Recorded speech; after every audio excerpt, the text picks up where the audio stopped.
problema, merong sagot na kay saya. Sa simpleng bagay may diskarte, laging handa, no thinking everything. Kahit anong hamon, hindi uurong makista, tuloy-tuloy lang to. Dito sa vlog, sama ka na. Abot ang pangarap, basta pwede ka. Maski TV ka na ng akiray, no thinking everything, walang imposible. Sa channel, ikaw ay inspired, kaya natin to. Ayun, magandang umaga guys. Meron tayo sa servisan. Sa doon sa kabilang Ibayo. Automatic na Sharp. Pinuntahan ko kahapon, sira na yung kanyang board. So nagdesisyon ako na alukin kung niyang i-convert ko ng manual. Pumayag naman siya na convert ko ng manual. Kaya ayun, pupuntahan natin ngayon. Kukulan tayo ng mga tornilyo para sa timer. Nagagana yung kanyang board dahil sira na. So kailangan natin timer, isang spin timer. Yan. Tsaka isang saan ba 'yon? Ito, 3 wires na timer. Ayan. Tsaka mga wire. May toggle switch ako dito. Ano ba yung toggle switch ko? Ayun. Kailangan natin ng isang toggle switch. Yan. Para sa switching niya.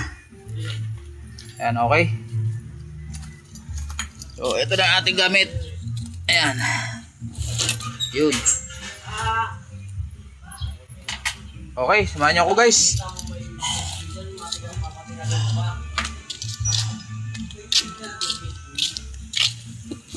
Ayan.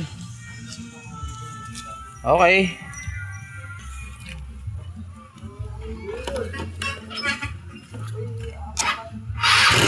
Okay. So, wala tayong stabilizer, kaya malikot yung ating camera.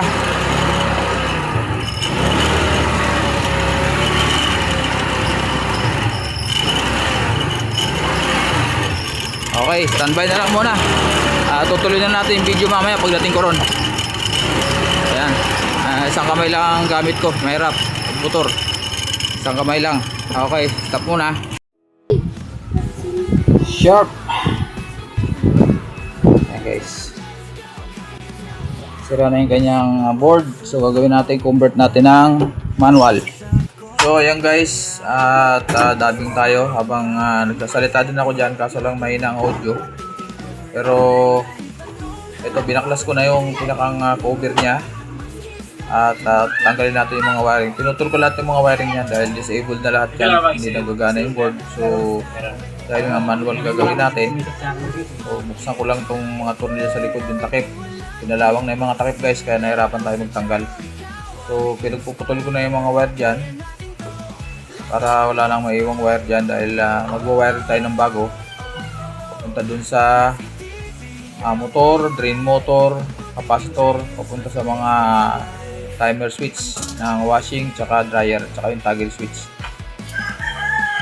So dito, nabutasan ko na. Hindi ko na sa inyo pinakita guys. Meron naman akong upload dyan kung paano pagbutas.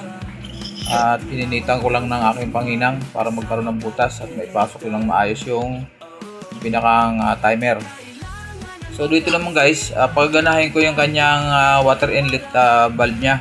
So pagdating dito, ginagawa natin dyan ay tinatanggal natin yung pinakang needle nya, pinakang pin, para pumasok ng dire-diretso yung tubig. Dahil nga hindi na siya automatic, dahil ang nagpapagana dyan ay yung board. Siya nagpapabukas nito, nag-open yan para bumukas yun. Pag mag-wawash na tayo, magpapasok yung tubig. Kuryente ito siya pagana niya galing sa board. So dahil nga manual na, wala nang wiring yan, wala nang connection papunta sa board. So tatanggalin lang natin para matanggal natin yung pinakang pin. Yan, ganyan ang diskarte dyan guys. Yan, ito yung pinakang loob ng inlet valve. So tatanggalin lang natin yung nasa gitna niya, yung pinakang pin. Tanggalin natin. Yun, tinanggal ko, tapos babalik natin ulit yung takip. Sama yung gasket para hindi tumagas yung tubig. babalik lang natin, tatakip natin, tapos papatesting natin sa may-ari doon sa loob. Sa gabal kuya. Tinuruan ko na siya paano, sasalpak niya lang yung pinaka-hose niya, galing sa tubig, ay galing sa gripo. Hindi, okay lang. Yan, so nagtatanong siya kung Hindi, malakas pwede yan. tanggalin, hindi pwede ka akong tanggalin yung iba dyan, yung gasket dahil tatagas yan. Kahit maliit ang butas niya, papasok ang tubig dyan. Isipin mo, automatic, pero yan ang talaga So nakalagay ayan, ng ano para... titignan niya maigi. Lakas din. Customer. So, wala siyang pasok ngayon, kaya in-schedule namin ng Martes. Gusto niya makita kung paano pag-convert. Wala naman tayong problema dyan. Kahit Gusto doon nga lang, natin kahit matuto doon yung mga customer natin. Habang ginagawa natin, dinidiskarte natin kung paano natin i-convert ng manual ang kanilang mga nasirang washing machine, nasira yung board. Ito magandang makina niya guys, kaya nang hinayang din ako. At pwede naman pa akong i-convert ng manual siya, pumayag naman siya. So tatakpan lang natin yan, tapos papatesting natin dyan sa loob. Andun kasi yung gripo, saka yung hose nakakabit. Pitan lang natin. Tapos papatesting natin sa kanya sa loob yan. Dito lang natin ang tornilyo. So guys, hindi ko na pinakita sa inyo guys yung Ito kasi yung pag-wiring tinutulak niya ito, magnetic valve tawag talaga nito eh. Pag nakaon ng kuryente, sa aangat yan. galing sa motor, Saka sa papasok drain yung motor, tubig. tsaka sa capacitor, papunta sa mga timer, Ayan ang tsaka sa tinanggal toggle ko. switch. Nagipit na ako sa oras, madali na eh.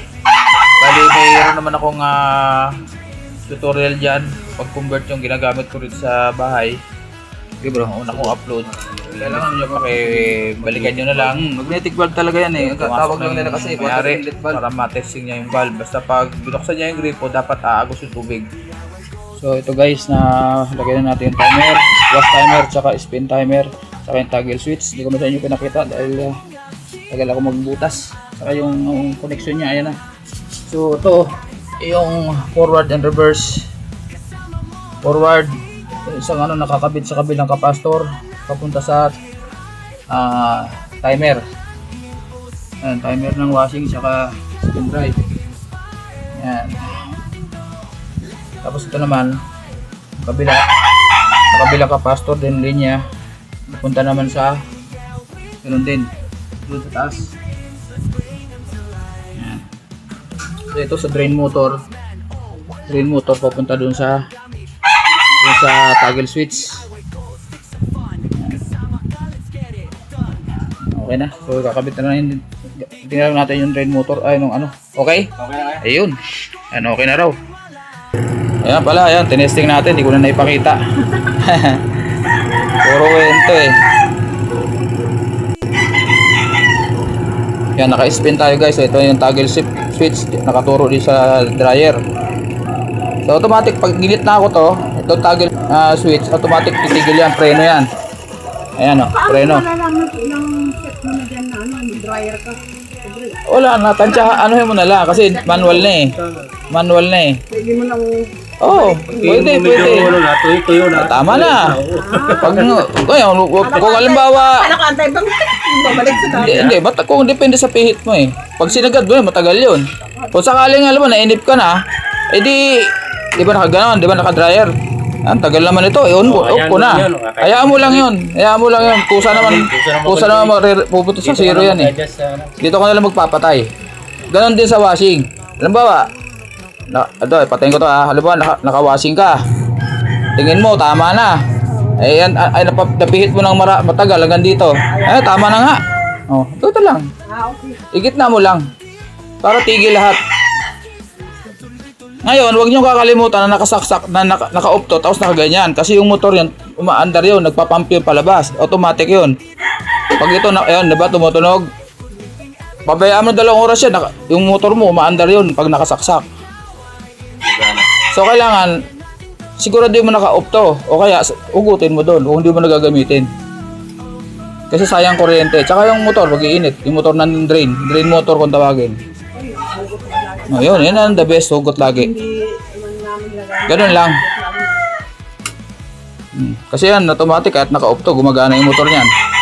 Dahil yung switch na to, dalawa yan, drain, tsaka spin, dryer. Yung timer to, pwede mo nang ibalik eh. May iba na pag meron. Hindi, matibay. Masisira agad eh. Okay. Ano masasabi niyo boss sa ating trabaho? Good job. Good job. Ayan, thank you. Ayan. So napakinabangan niyan guys yung kanyang sharp na matagal na tinagamit dahil nasira yung kanyang board.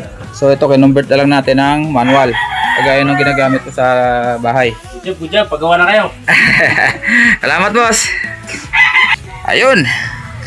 Tapos tayo guys. Ayan. Ito binibenta ko. Ibenta ko yung aking kinumbert ko na automatic. Ay sabagay sayang naman yung motor niya. Bukas naman yung motor.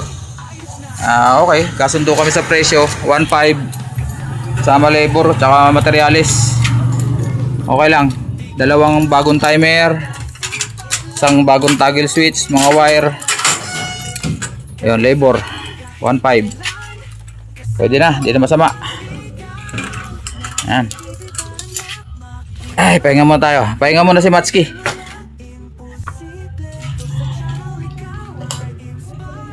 Ayun. Nag-in na.